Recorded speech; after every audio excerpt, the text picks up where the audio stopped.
સ્ત્રી જ્યારે માં બને છે ને તો એ બાળકનું, ઘરનાનું અને હસબન્ડનું ધ્યાન રાખવામાં પોતાની જાતને ભૂલી જાય છે. વાય? કેમ એવું?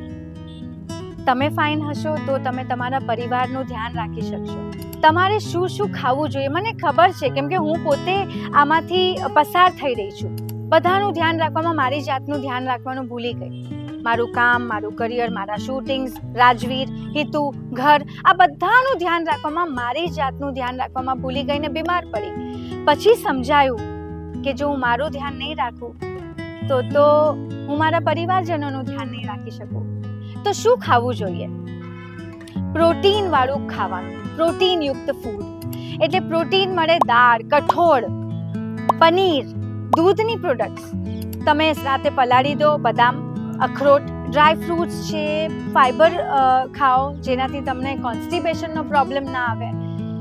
તમે અમુક ફેરફાર કરશો ને તમારા ખાવામાં તો તમને હેલ્થ પ્રોબ્લેમ ક્યારેય નહીં આવે. આપણે બાળકોનું ધ્યાન રાખીએ છીએ કે એ લોકો ગ્રો કરી રહ્યા છે, આપણે પણ તો ગ્રો કરી રહ્યા છીએ, આપણી પણ એજ વધી રહી છે, આપણને પણ પ્રોટીન જરૂરી છે.